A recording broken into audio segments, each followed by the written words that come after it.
Hoje nós vamos estudar o Salmo 74. O autor de Salmo 74 é o mesmo do Salmo 73, que é bem famoso, não é? Asaf. O Asaf, tanto no Salmo 73 quanto no Salmo 74, ele nos inspira a fazer uma coisa que eu tenho aprendido nos últimos anos, mas confesso que eu não tenho muita coragem de orar como eles oravam. Mas eu comecei a ficar um pouquinho mais atrevido, inspirado nos salmistas. Não é oração imprecatória, isso aí eu já sei que é errado. Eu não tenho que orar para Deus castigar ninguém. Mas eu estou aprendendo a ser mais franco com Deus. Abaixa um pouquinho, por favor. Eu estou aprendendo a ser mais transparente com Deus. Porque com as pessoas eu não sou muito, né? Eu acho que ninguém é tão transparente com as pessoas. Por exemplo, eu não vou fazer uma pesquisa aqui não, só para você pensar. Quantos, talvez hoje até, quantos tinham um pedido de oração secreto? Aquele pedido de oração que, eu tenho esse pedido de oração, mas não vou fazer. Eu tenho vários, né? O salmista, ele fala para Deus aquilo que ele sente. E para falar o que você sente, normalmente vai sair coisa do seu coração. E o nosso coração ele fica meio indignado com algumas coisas. Então o salmista, no Salmo 73, 16 versículos, ele está reclamando. 16 versículos. Aí no versículo 17, ele entende a outra visão, a visão que ele deveria ter desde o início. Mas nós somos assim mesmo. É melhor nós falarmos para Deus o que nós estamos sentindo. E ele vai falar no Salmo 74 o que ele sente. Ele nos convida a lembrarmos de algumas coisas. E finalmente ele diz que ele sabe. Sentimento, lembrança e conhecimento. Muito importante isso para a nossa vida. Você falar para Deus aquilo que você sente. Pode ser um sentimento errado? Pode ser, mas Deus vai resolver isso também. Você lembrar-se daquilo que Deus fez, dos grandes feitos de Deus. Isso vai te ajudar muito. E você tem que saber de algumas coisas da vida espiritual. E ele nos brinda aqui, ele nos presenteia com essas 3 verdades. Vamos ver então o que o autor, a que ele nos inspira. Então ele nos inspira a falar a Deus quando nós nos sentimos rejeitados. No versículo 1, Asaf se sente como uma ovelha desprotegida. Diferente do Salmo 23:1, não é? O Senhor é meu pastor e nada me faltará. Ele fala de ovelha também no versículo 1, só que ele não fala igual Davi, ele fala diferente. Notem a diferença. Então, Salmo didático de Asaf. Didático quer dizer de ensino, então ele está ensinando. Versículo 1, alguém pode ler? Ó Deus, por que nos rejeita para sempre? Por que se acende a tua ira contra as ovelhas do teu pasto? É assim que ele se sente, é assim que ele ora. É claro que ele não sabia que a gente ia estar vendo a oração dele, né? Ouvindo a oração dele. Era uma oração secreta, mas nós estamos sabendo porque Deus permitiu. Ele não diz, o Senhor é meu pastor, nada me faltará, Ele cuida de mim como uma ovelha. Não, ele fala, eu me sinto como uma ovelha rejeitada. Eu sinto que a ira de Deus se acendeu contra as ovelhas do pasto dele. É assim que ele se sente e é assim que ele ora. Ele se sente também que ser um povo nobre não lhe dá vantagem. A partir desses versículo 2, nós vamos ver alguns versículos, até o versículo 11, parece que não tem vantagem, alguns privilégios. Asaf tem coragem de falar certas coisas para Deus. Por exemplo, imagina você hoje falar para Deus: tem vantagem nenhuma ir na igreja. Eu não tenho coragem de falar isso, mas Asaf tem. Ele fala: parece que não tem vantagem eu ter essa posição, esse privilégio. Versículo 2, parece que não tem vantagem ser um povo nobre como o povo de Israel. Versículo 2. Lembra-te da tua congregação que adquiriste dele a atividade, remiste para ser a tribo da tua herança. Lembra-te do ancião, do qual tens sentado. Quer dizer, você não tem que falar para Deus se lembrar de alguma coisa. Deus nunca esquece de nada, mas ele sente que ele está precisando falar isso. Lembra-te, Senhor. Então, será que tem vantagem em ser um povo nobre, mas esquecido? Qual a vantagem de ser do povo de Israel, mas Deus não se lembrar do povo de Israel? Qual a vantagem de ter um templo como símbolo em Jerusalém? Versículo 3. Alguém pode ler? Levanta-te contra as perpétuas assolações, contra tudo que o inimigo tem feito de mal no santuário. Levanta-te, acorda, Senhor, lembra disso. Então, será que tem vantagem ser um povo com um templo, com um santuário, sendo que esse santuário vai cair em ruínas? Asaf sente também isso no versículo 4. Alguém pode ler? Versículo 4. Os teus adversários bramam no lugar das ceneiras e alteiam os seus próprios símbolos. Então ele sente também que os adversários vêm e gritam. A palavra aqui, bramar, é gritar. Eles gritam no lugar das nossas reuniões. Então imagina que a igreja é um lugar, o templo, né? É um lugar onde você louva a Deus, mas você sente que os inimigos estão entrando e gritando e atrapalhando, né? E eles estão alteando. O que é altear? Alguém lembra dessa palavra? Levantar, Eles estão alteando os símbolos deles.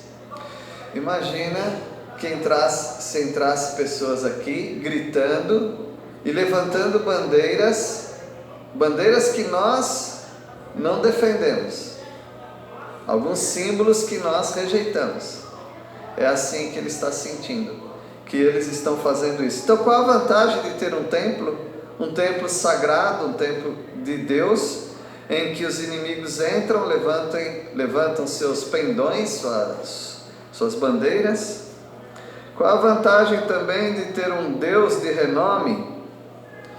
Você tem o Deus maior de todas as nações. Mas qual é a vantagem se eu não tenho libertação desse Deus? Então notem, Asaf a gente já conhece do Salmo 73, ele fala assim mesmo, ele ora assim. Alguém leia o versículo 5, por favor. Parecem-se com os que brandem machados no espesso da floresta.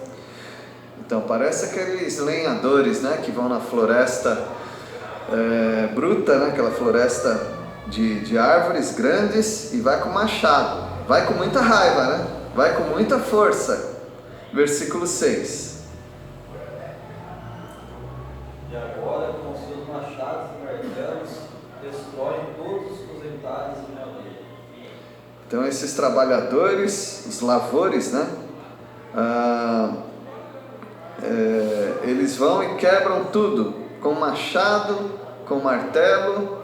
Então qual a vantagem de ter um templo todo estragado? Versículo 7. Lançaram fogo ao teu santuário, profanaram, derribando até o chão, a morada do teu nome. Nós lembramos quando Neemias foi visitar Jerusalém e ele viu aquelas ruínas, o cavalo tentando passar por cima daquelas ruínas. Então Asaf, como um profeta também, né? Falando para Deus se lembrar disso, porque os inimigos estão, como se diz, deitando e rolando no templo do Senhor. E ele sente qual a vantagem de ser uma ovelha, mas é desprotegida, qual a vantagem de ser nobre, mas está sendo envergonhado, qual a vantagem de ter um templo, mas está sendo destruído, qual a vantagem de um Deus com fama, mas que eles estão ridicularizando. E Asaf, ele sente que até estar numa terra de profetas não é vantagem nenhuma. Imagina você ter um monte de pregadores, um lugar onde tem um monte de pregadores, mas eles não pregam. Qual a vantagem? Qual a vantagem de você estar num lugar com um monte de médico, mas ninguém pode cuidar de você? Então Asaf, ele está realmente frustrado. Versículo 9. Já não temos nossos finais, já não há profeta, nem há entre nós quem saiba até quando a gente vai jurar. Nós lemos o versículo 8? O 7 sim, né? 8, pode ler o 8 também. Disseram no seu coração: acabemos com eles de uma vez, queimaram em todos os lugares santos de Deus na terra. Isso aqui ainda estava falando do santuário do Senhor. Aí no versículo 9 nós já não vemos os nossos símbolos, as nossas bandeiras, nós só estamos vendo dos inimigos, né? Já não há profeta nem entre nós quem saiba até quando. Não tem nenhum profeta para falar, fiquem calmos, que daqui a pouco isso vai passar, assim diz o Senhor. Não tem. Então, qual a vantagem de ter profetas se ninguém está profetizando? Versículo 10. Até quando, ó Deus, nos afrontará o adversário? Blasfemará o inimigo teu nome para sempre? Todas as vezes que aparece a palavra, a expressão até quando na Bíblia, é alguém reclamando. Então nos Salmos tem algumas, Abacuque, ele fala algumas vezes, são pessoas que estão reclamando, estão abrindo o coração diante de Deus. E aqui Asaf está fazendo a mesma coisa. Os inimigos vão nos afrontar até quando? O inimigo está blasfemando incessantemente do teu nome. E o versículo 11, Asaf também sente que ter um Deus que estende a mão é uma grande vantagem, não é, irmãos? Um Deus que estende a mão é uma grande vantagem. Mas qual é a vantagem de ter um Deus que está com a mão encolhida? Então ele tem a coragem de falar isso. Versículo 11. Por que não fazes alguma coisa? Até quando ficarás sentado aí como se estivesse de mãos atadas? Sua versão é mais direta aí, né, Joãozinho? Opa, abaixa o volume aí. Até quando então vai ficar sentado aí? Em outra versão, alguém pode ler? Por que retrais a mão, sim, a tua destra e a conservas no teu seio? Retrais tua mão. Tua mão está onde? No teu seio, no peito. A palavra de Deus diz que Deus, ele não tem o braço encolhido. Não é assim que fala a palavra de Deus? Agora vem alguém aqui orando dizendo por que o senhor está com o braço encolhido. Então Asaf, ele tem coragem de falar o que os outros não têm.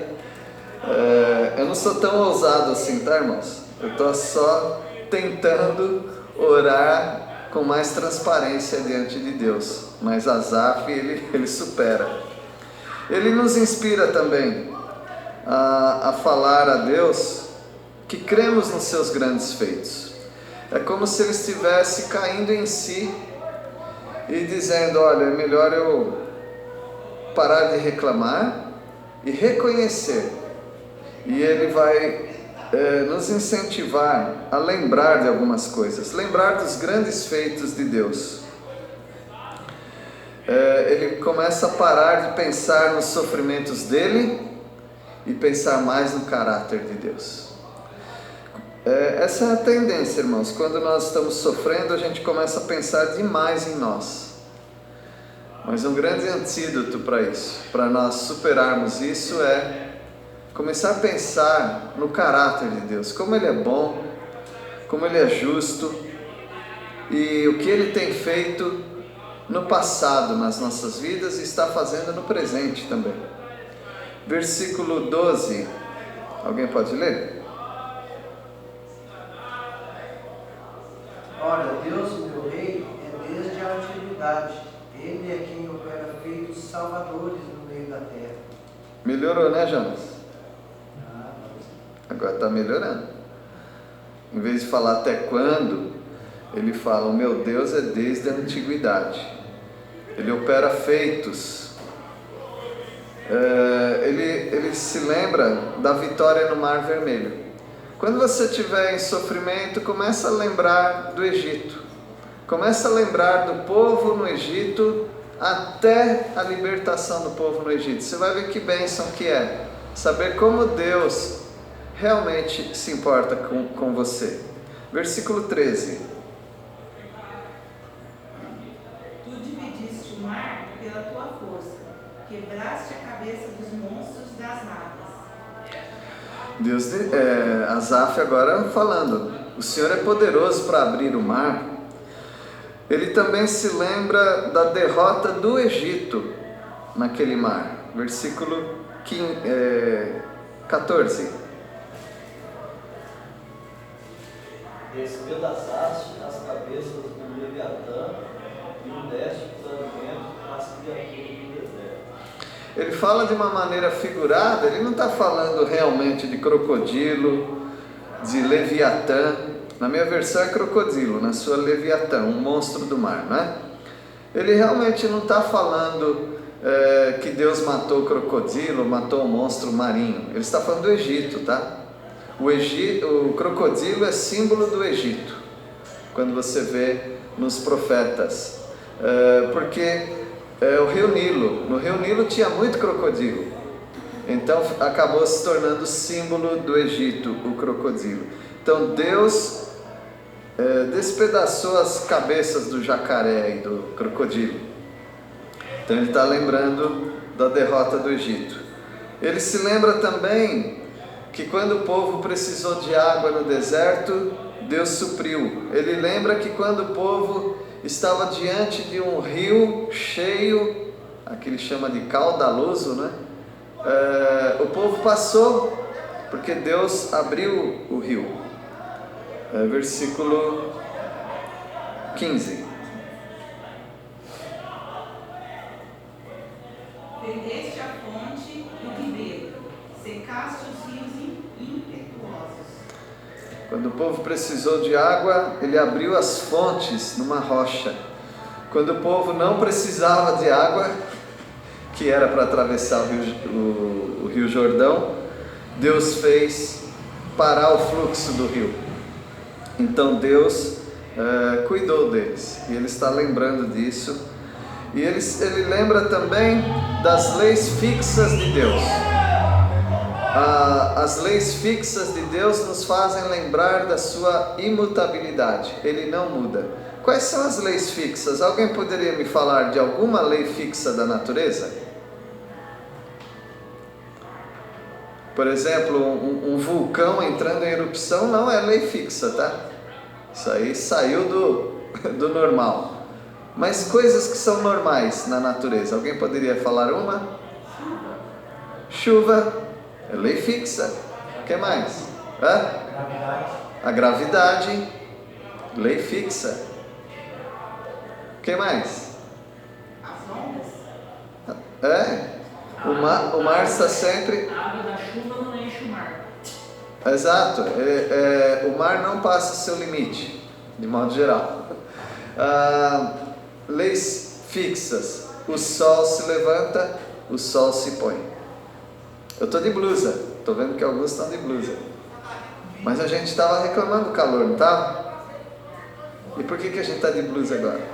Por causa das leis fixas. Vai ter frio, vai ter calor, dependendo da região você já sabe quase que a época, porque são as leis fixas de Deus. Então lembre-se que assim como tem a lei fixa, acho que foi agora, hoje que alguém mencionou, o choro pode durar uma noite, mas a alegria vem pela manhã. Uma lei fixa, a lei fixa tem a noite, é um pavor muitas vezes à noite, as sombras, a escuridão, mas vem amanhã e todo medo vai embora. São leis fixas. Versículo 16.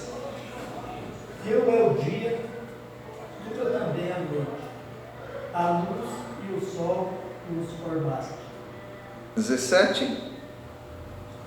Fechaste com fins da terra, verão e inverno, e os fizeste. Isso, fixaste, ou seja, o Senhor determinou o quê? Que vai ter sol, vai ter dia, vai ter noite. O Senhor fixou que vai ter verão, vai ter inverno. Ele já fixou isso daí, são leis fixas. Assim como Ele estabeleceu essas leis, Ele não muda. A fidelidade dele não muda, a bondade dele não muda, o amor dele não muda. Todos os atributos de Deus, Ele é imutável. E nós vamos para a última parte aqui. O autor também nos inspira a falar a Deus que cremos que Ele cuida das coisas. A primeira parte desse estudo, vamos dizer assim, é descartável. Não é que é descartável porque a Bíblia você tem que tirar partes. Não. A primeira parte, assim como o Salmo 73, a primeira parte é de um coração que está machucado, é um coração que está ainda lutando com Deus com algumas coisas, criticando, exigindo, reclamando. Mas a partir do versículo 12 nós já vemos outro Asaf, que começa a reconhecer os feitos de Deus. E agora ele sabe de algumas coisas e ele vai declarar: eu sei disso, que Deus cuida dos fracos. Versículo 18, ele sabe que o nome de Deus precisa ser reverenciado. Então, respondendo aquela pergunta, qual a vantagem de ter um Deus com nome famoso? Muita vantagem. Esse nome de Deus precisa ser reverenciado. Versículo 18. Leia alguém, por favor. Lembra-te disto, que o inimigo afrontou ao Senhor, e que um povo louco blasfemou o teu nome. Isso. E agora ele vai mostrar que ele realmente crê que Deus cuida. Asaf, ele sabe que o aflito precisa de Deus. Versículo 19. Não entregues a rapina a vida de tua bola, nem te esqueças perpetuamente da vida dos teus aflitos. Isso. Então pensa numa rolinha, né? Uma pombinha, uma rolinha. O gavião, o falcão, essas aves, elas vão direto para matar essas aí. Então ele sente, nós somos assim. O povo é como uma rolinha e os inimigos como uma ave de rapina, como um gavião, por exemplo. Mas Deus vai cuidar desses aflitos. No versículo 20, ele sabe que a aliança de Deus com o seu povo é eterna. Versículo 20. Lembra-te da tua aliança, pois os lugares tenebrosos da terra estão cheios de morados de violência. Então ele sabe que Deus tem uma aliança.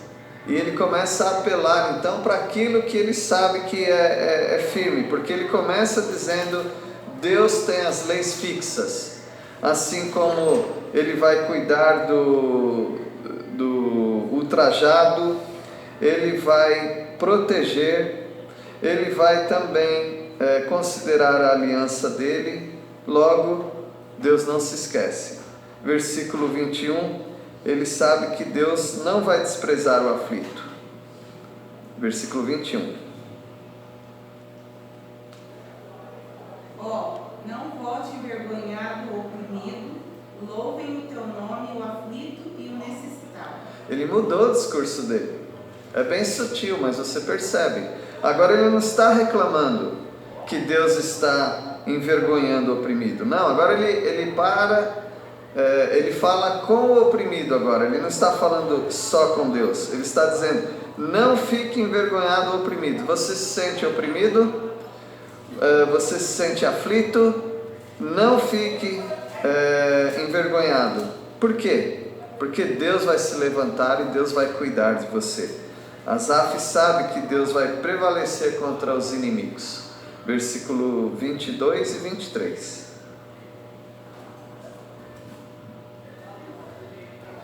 Levanta-te, ó Deus, e defenda a tua causa. Lembra-te de como o ímpio te afronta todos os dias. Não te esqueças da gritaria dos teus inimigos, o sempre crescente dos teus adversários. Isso. Se fossem só esses versículos, a gente ia dizer, não, isso aqui é a mesma coisa que no começo. Não, mas ele já declarou a fé dele.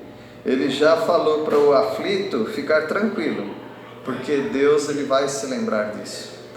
Então, meus irmãos, o salmista Asaf é um homem bem ousado para orar e ele nos inspira. Eu não estou ensinando você a reclamar de Deus, não, mas fale o que você sente para Deus.